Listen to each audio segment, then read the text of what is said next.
And welcome back to the Over 40s Fitness Podcast. My name's Tristan Lowe, and here we are now, mid to late September.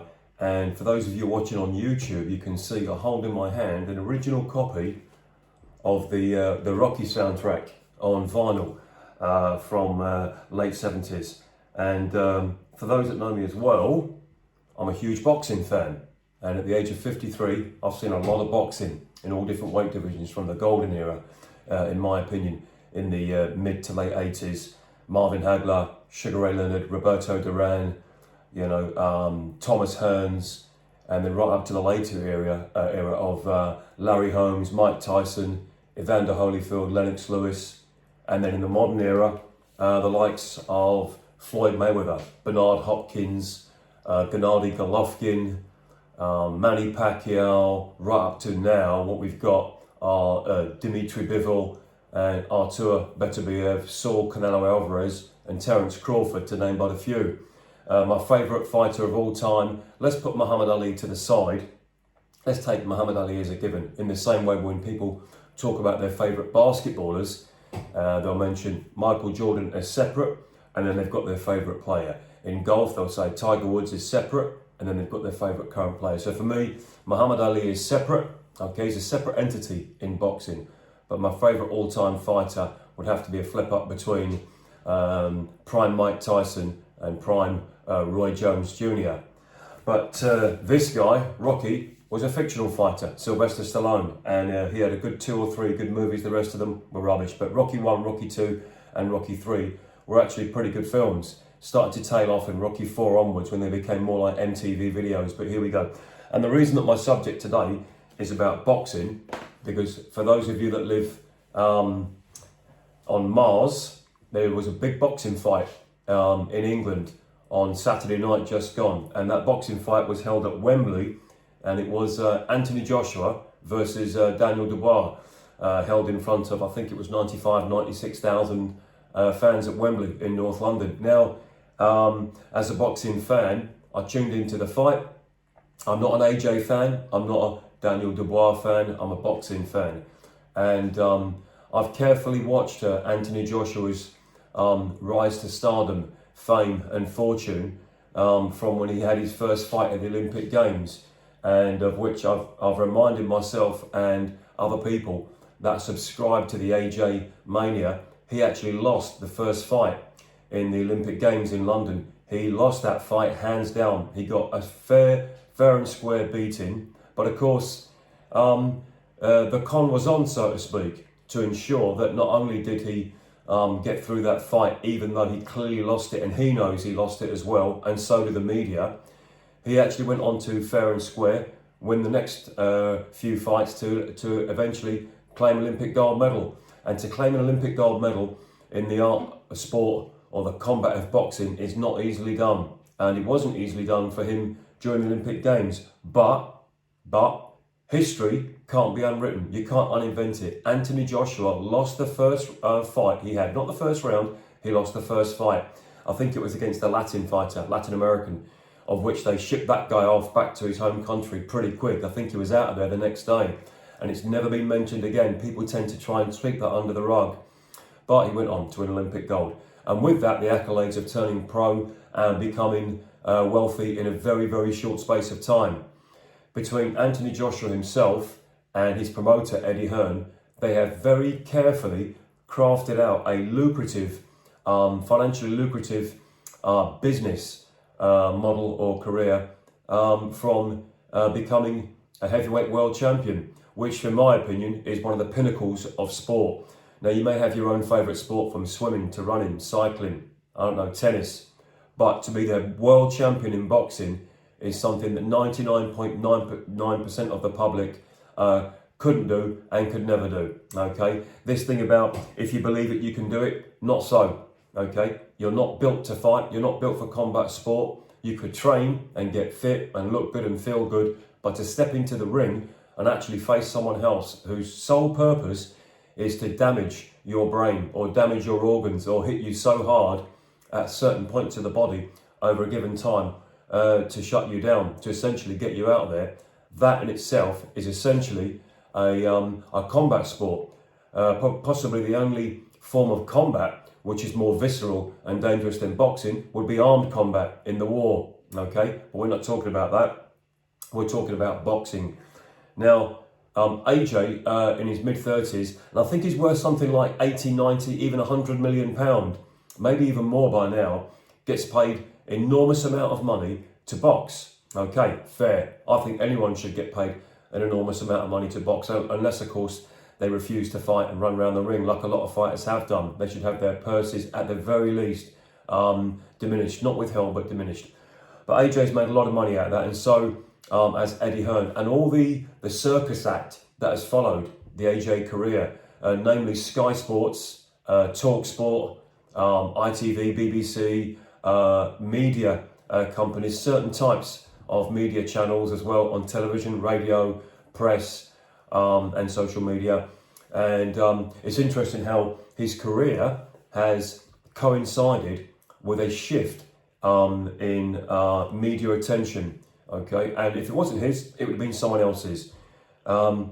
He once again lost another fight, and he lost to Daniel Dubois across 5 rounds. I've watched the fight live and then watched it twice since, and he lost every single round. He lost 5 out of 5 rounds, clearly. I had it 10-8 on every round. Maybe one round was 10-9. He got put down a total of 5 times. Referee didn't count one, but let's just say, after you get put down twice or more, it becomes academic. He was put down 5 times. History will show he got put down 4 times. I think he threw 1 or 2 good punches in round 5, and they were good punches, but they'd have been good in any round. The fact is, when he walked into the ring, playing the music to The Godfather, at first I thought, ego, self-assured, cockiness, but you've got to have that to be a fighter at that level. You've got to have a certain degree of audacity and ego to step into the ring to fight. Probably the 2 most prime examples of ego in boxing would be Muhammad Ali and Floyd Mayweather, but they were the greatest of their generation, and they backed it up as well. All right, now, Daniel Dubois, I think he's 27, could be even 26, but I think he's at least 27, South London guy. So Anthony Joshua at about 35, Daniel Dubois at 27. Daniel Dubois stepped into the ring, and he was he looked quite humble, focused, disciplined, humble. Didn't look too nervous. You know, they can't not have nerves. Your adrenal glands will be firing away when you're stepping into the ring at Wembley in front of all those fans, best part of 93, 95,000 fans. And so it should be. But I looked at them both, and my eye test as a boxing fan, I mean, I'm 53 now, and I started following boxing at the age of about 7, possibly 8. So I've watched a lot of fights, and I've watched them over and over again as well.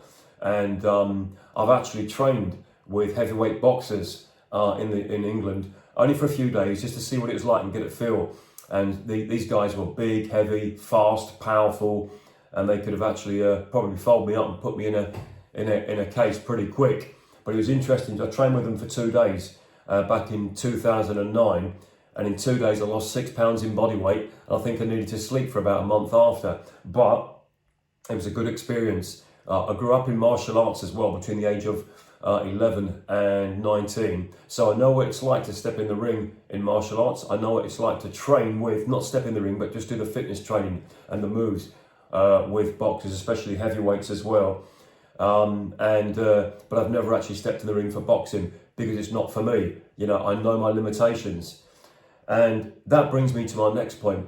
Anthony Joshua and the people around him who should care for him and want the best for him should get him to throw the towel in, figuratively speaking, now. Don't fight anymore. What I saw on Saturday night just gone was a shot fighter. I've actually seen it in his last few fights as well.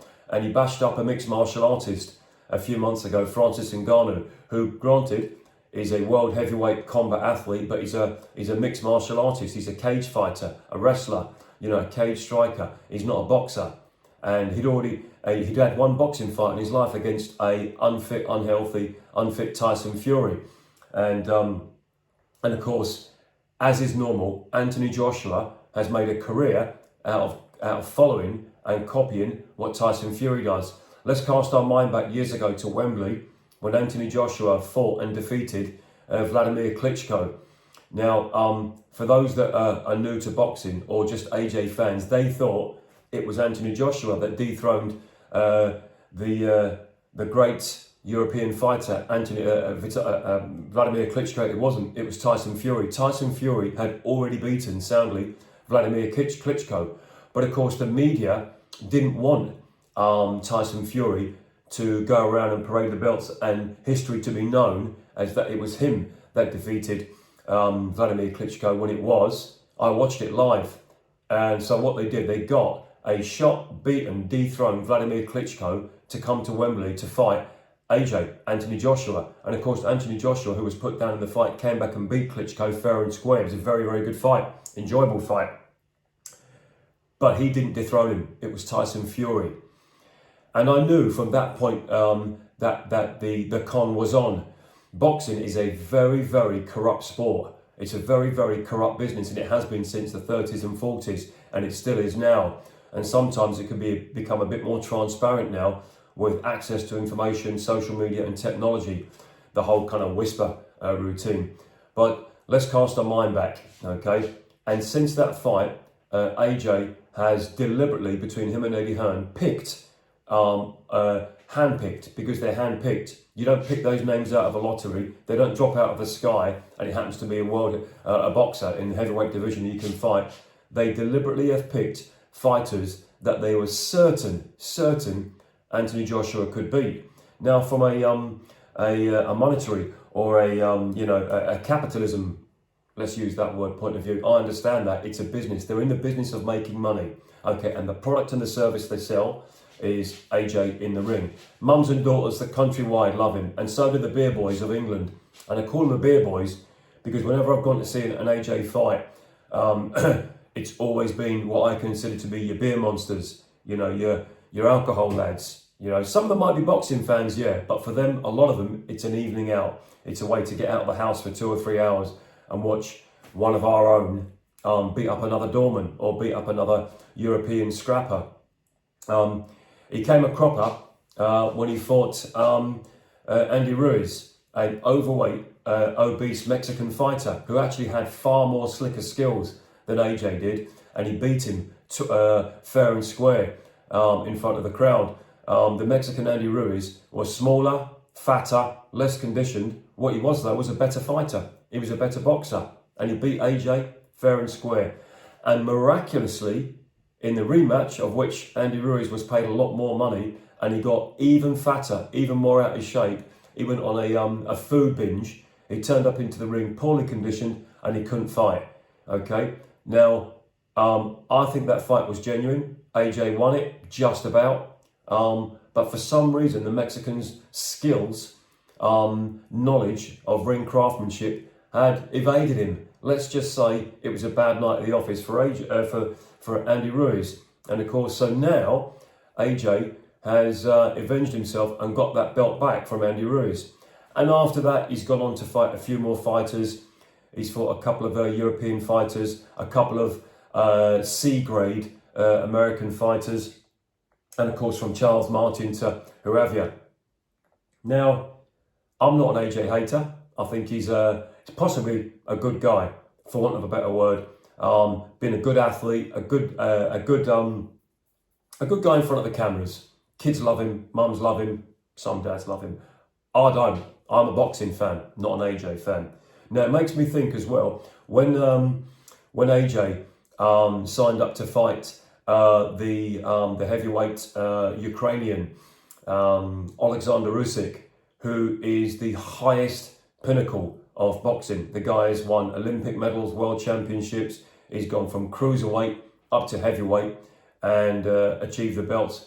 He beat AJ twice in 2 fights. He was far superior in footwork, hand speed, head movement. His ring knowledge, his craft around the ring was like it was fighting an amateur. AJ looked like an amateur fighting a professional. The gap, the distance in skill level and conditioning was so clear for everyone to see. And yet AJ thought he was going to pick a Ukrainian, blown up cruiserweight, a modern day version essentially of Evander Holyfield. Evander Holyfield set the mark for being a cruiserweight fighter that can move up to the heavyweights and clean up. A very rare occurrence. I think David Haye did it as well. Not to the same level that Evander Holyfield, but David Haye was a cruiserweight, went to heavyweight and won a world title against a big Russian or something. So, and now here we have Alexander Usyk, who for me is he's in the argument for pound in the top 3 or 4 fighters in the world. He soundly beat AJ. So what did AJ do again? Okay, he's lost another 2 fights. But of course, the con is on. So they find more people for him to that they know that he can beat up in front of, Sky Sports and Talk Sport, mums and daughters and beer boys, beer monsters. And they brought in a mixed martial artist, Francis Ngannou, who AJ got out of there in spectacular fashion with a knockout. He put him down twice. But that's what he should have done. And of course he did the winks and the wiggles and told everyone that he was a warrior, and now that he's really focused and this time it's real, this time he's going to become mean, this time he's angry. Okay, that sounded like a cheap movie trailer for a B movie. I didn't believe it for one moment that he was the real deal. I believe that he's the real deal in terms of his athletic training or perhaps his personality, but in terms of combat in the ring, he's not. All right. Now, my thoughts are, after the latest beating that he's taken, what I saw was someone whose ring skills, fitness, resistance to punches has completely diminished. And if you cast your mind back to the 90s, the likes of Evander Holyfield, who went through so many fights, Roy Jones, Bernard Hopkins, even Manny Pacquiao, those guys took way too many fights, and they're some of my favourite fighters of all time. They probably went a good 2 to 3 years past what they should have done. Now, AJ being so wealthy, it's incumbent upon people that actually care for him, not for people who have got their hand in the pie, who have got a financial goal at the end for themselves. Those people will watch him end up with brain damage, concussion, slurred speech, and probably depression as he gets older. As long as they get some of that bag, they want him to keep on fighting because there's something in it for them, which means that they're disingenuous. Yeah. However, they don't force him. They can't drag him into the ring, put the gloves on and make him fight people and make him get beaten up, by different fighters now. He's been beaten up by Europeans. He's been beaten up by English fighters. He's been beaten up by Mexicans. Yeah. I'm sure they'll find another tomato can. Let's remember, he avoided like the plague a prime Deontay Wilder, the knockout specialist. He's avoided like the plague Tyson Fury, aka the Gypsy King. So the 2 best fighters prior to Alexander Usyk becoming a heavyweight contender, and then champion, were Deontay Wilder and above him Tyson Fury, of which those 2 had a trilogy between themselves. Incredible, great to watch. AJ and Eddie Hearn avoided those 2 like the plague. There was a different reason each time, a different excuse. This person's fault, that person's fault. But the history books will show he wouldn't fight them. He may choose to fight them when they're shot fighters, of which I think certainly Deontay Wilder is. He possibly still carries knockout power, but his resistance to boxing is gone. He should take up basketball. He's made enough money, look after his health and his family.